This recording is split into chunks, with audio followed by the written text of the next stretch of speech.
Good morning and night, guys. My name is Sunshine. Welcome back to more Walsingham Files Chapter 2. So the last one, we did a lot. We learned a lot.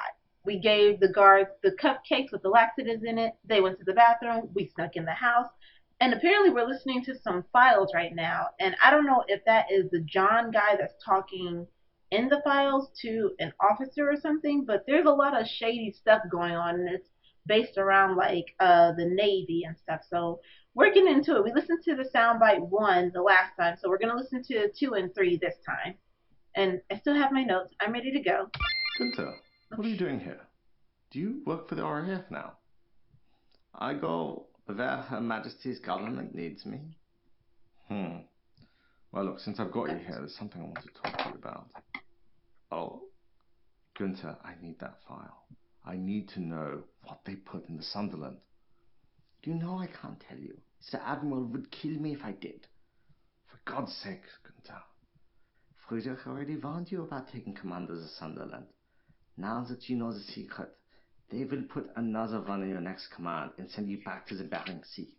Mark my words. Let's see if Moscow saves your ass again next time. Fine. Then I'll quit. I'll resign my commission. You would be a fool to do that. As long as you are under Admiral Wolverhampton's protection, you are safe. Be smart and behave. What should I bloody do then? See if the Admiral will give you a nice office position at Vale Island, perhaps.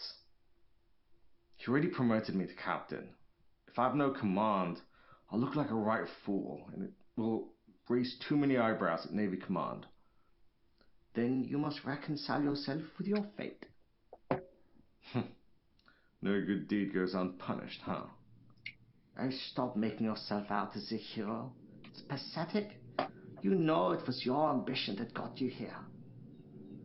Touché. How about you, then? What are you going to do?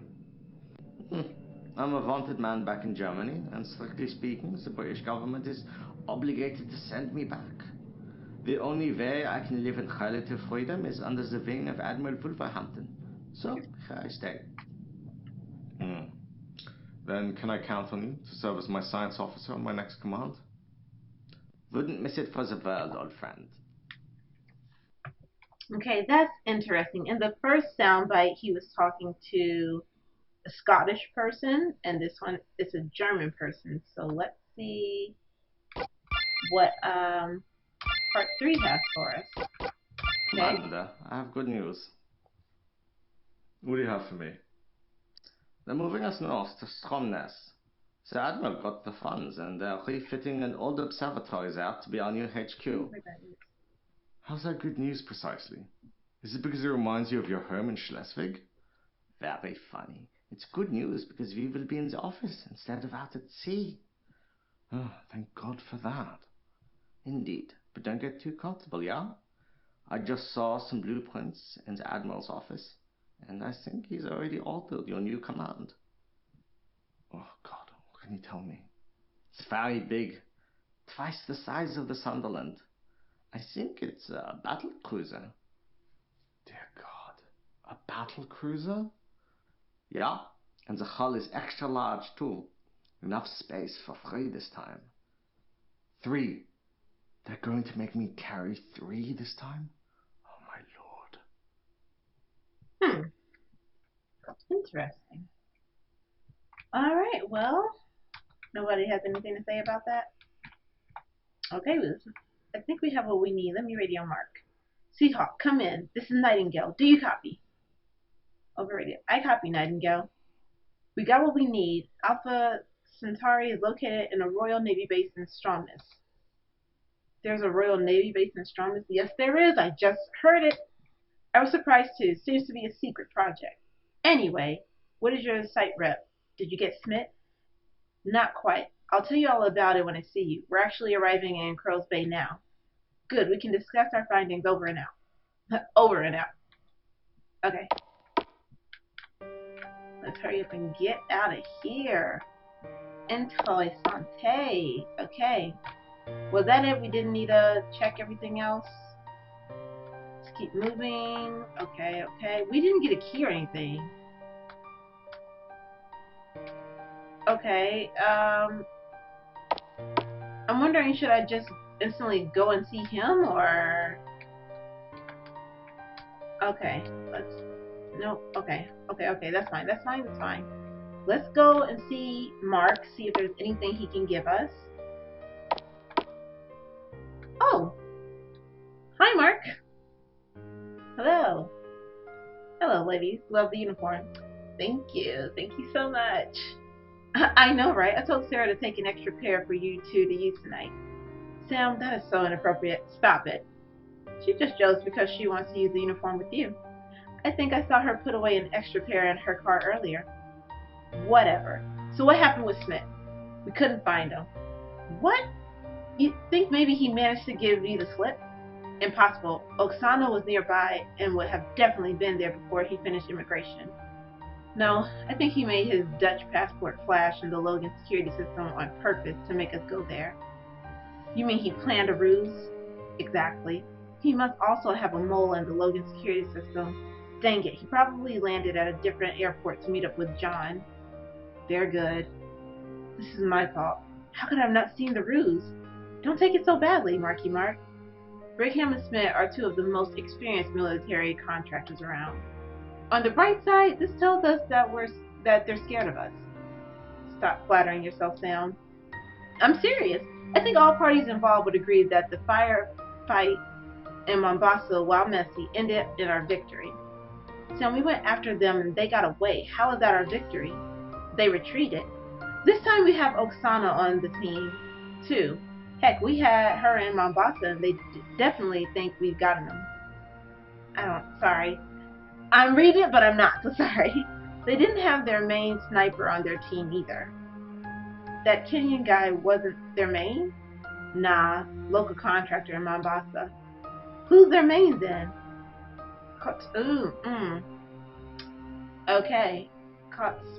Okay, let's write that name down. Kotspovic, I think. Main sniper. That's what I'm gonna guess. Wait a minute. Is that the guy, the German guy who was on, old Siberian dude? I was gonna say maybe he was the one from the tapes, but never mind, it's fine. I actually did a few missions with him in Afghanistan back in the day. I guess Brigham and Smith must pay a lot more than Samarov. These names, I don't know. They do say Balkan snipers are the best. Excuse me, don't let Oksana hear you say that. She'll tear you a new one. I like to see her try.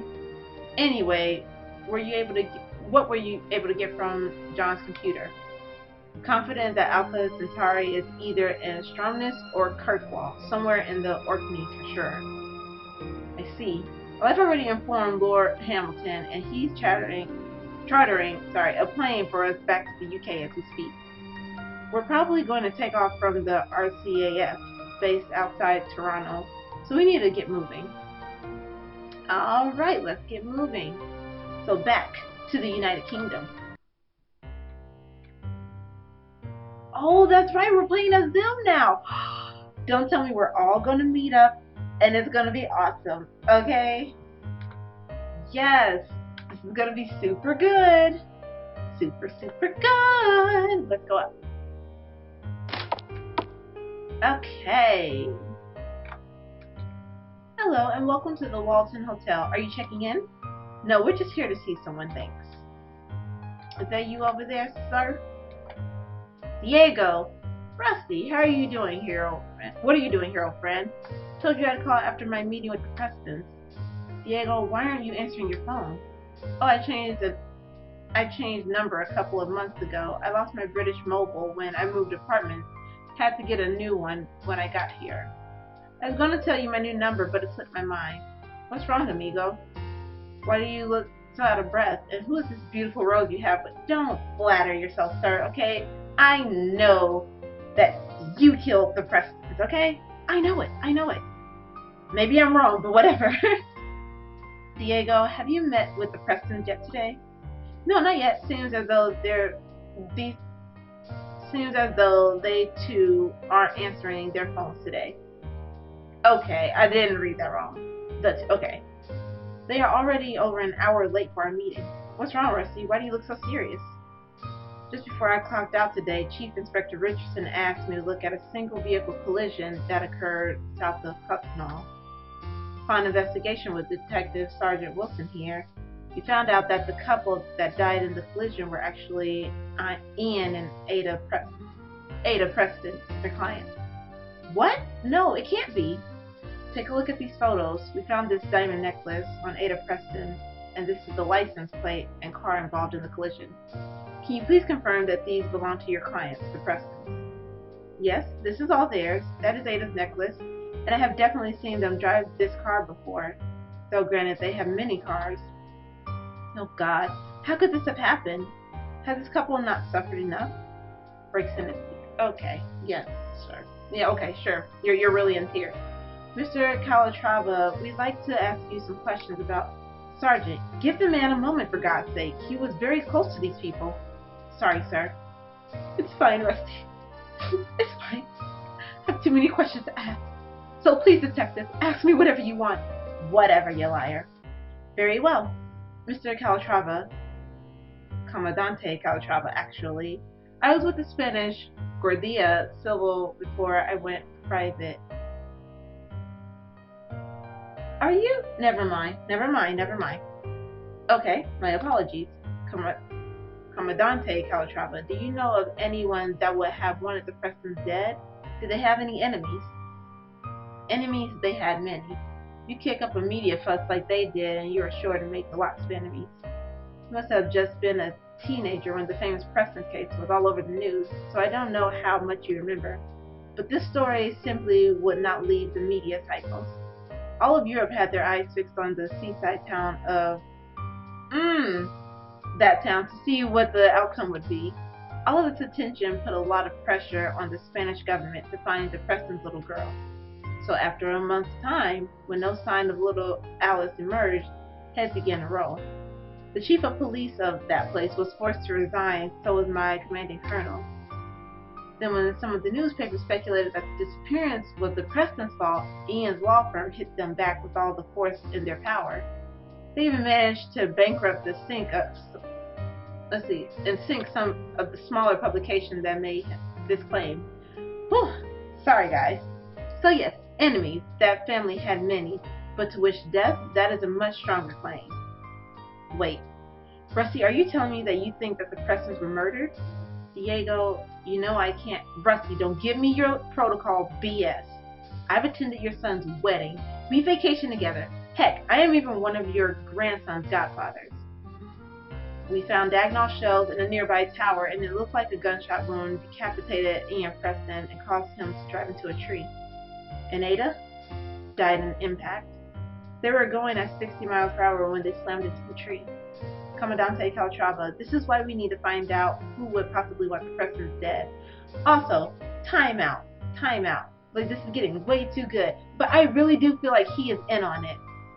I don't know why, but I have this gut instinct that he is in on it. Don't know how, don't know why. Maybe he is working with the John dude, or maybe he's working with John's wife Catalina. I don't know, but that's what my instinct is telling me, is that he's in on it. Also, sorry if you guys hear my stomach growling. I'm very, very hungry. Might get something to eat after this, but we're gonna continue. Okay, like I said before, this list is so long. Don't forget that the person who probably most wants them dead is whoever kidnapped little Alice. I'm sure they would never have imagined that their crime would have such a global impact. But it's been 10 years since it happened. It's a hell of a long time to wait to snuff out the Prestons. Commandante, you said that your old colonel and whatever that is, chief of police, both lost their jobs over the incident. Where are they now? The chief of police ended up becoming mayor of that place. Seriously? Because he kept appearing in the news, everyone knew his name. And by the time that election of mayor came up, public opinion in Spain had turned against the Prestons. He was essentially a shoo-in for the position and won by a landslide. Public opinion went against the poor couple. In Spain it did. After the investigation, we had still been going underway for more than a month. British press started labeling us Spaniards as lazy and inefficient. Oh, that's terrible. They've even begun accusing us of taking hour-long lunches and daily siestas. It was very racist and DE. Yeah, that sounds like it. That's messed up. The Spanish public did not care for these labels, and the Spanish press fired back at the Brits for treating us Spaniards like we were a colony of their empire. Sorry. Sadly, the Prestons got caught in the crossfire, and the Spanish press had a field day with them too. Is this chief of police still mayor? Yes, he still enjoys a lot of popularity there. His name? Yes, what's his name? Let's look it up. Alejandro de Santa Ana. Oh, there we go. I need that name for my notebook. Alright, cool. Sergeant, this man has, if anything, benefited from the Prestons' misfortune. I seriously don't think he'd risk a flourishing political career over people he probably doesn't hate anyway. You can take him off the short list of suspects. Just covering all the bases, sir. Okay, how about your colonel? He was less lucky. My colonel was a career policeman with his entire family serving in the Guardia Civil for the past 4 generations. He took his dismissal very personally and entered deep depression. He didn't leave his house for half a year. Oh, I'm sorry. I see. You'll have to forgive me, but I'm finding your rank system very confusing. Who was higher ranking, him or the chief of police? Neither. Local police and the Guardia Civil are 2 different entities. They have very different systems in Spain, Sergeant. Every city has its own local police, but they also have a paramilitary organization that polices and protects at a national level. That's why you hear ranks like colonel and commander. Okay, but who was actually running the show? Both. We had our own investigation team on the job, and you weren't working together. Of course not. Why would we? Because you're working on the same case. I see you haven't worked for the government very long, my dear. What's that supposed to mean? Don't you know that government entities and departments never trust each other? Ever wonder why the U.S. Navy uses their own pilots and airplanes for their aircraft carriers rather than using Air Force Ones? Okay, so both your colonel and the chief of police led their own investigations, which is why they both got the axe, right? Correct. Any idea where your colonel is today? Last I heard, he moved down to Mexico a couple of years ago, as he has some family there. I believe his daughter is married to a Mexican federal. I heard some wild story that he even got a job with the federals, hopefully I'm saying that right, hunting the drug cartels in Mexico. But I doubt that's true. With the stain on his career like he had, I think it's unlikely that the Mexican government would hire a foreigner like him for the job. His name, also his name, Esteban Lopez, okay?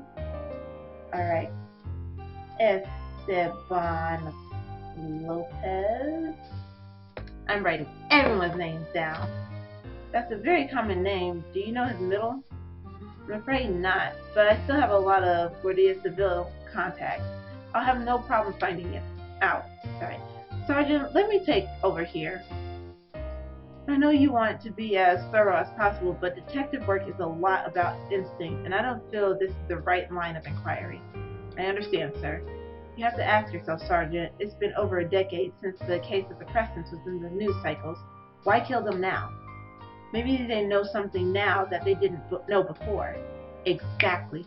Diego, do you know anything about the new lead the Prestons were so excited about? They didn't discuss details, but I know that they hired another private investigator recently, who they said came up with something big. Do you know their name?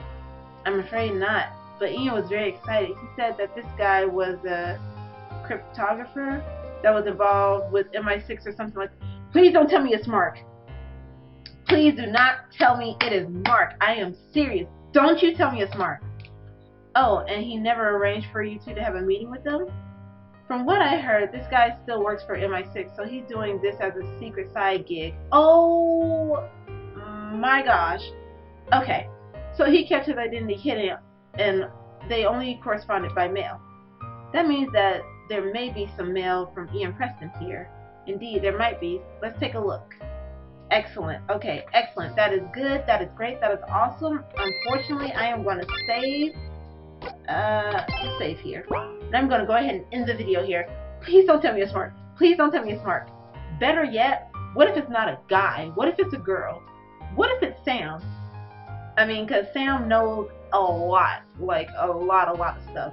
So it's one of those two. It's either Sam or it's Mark.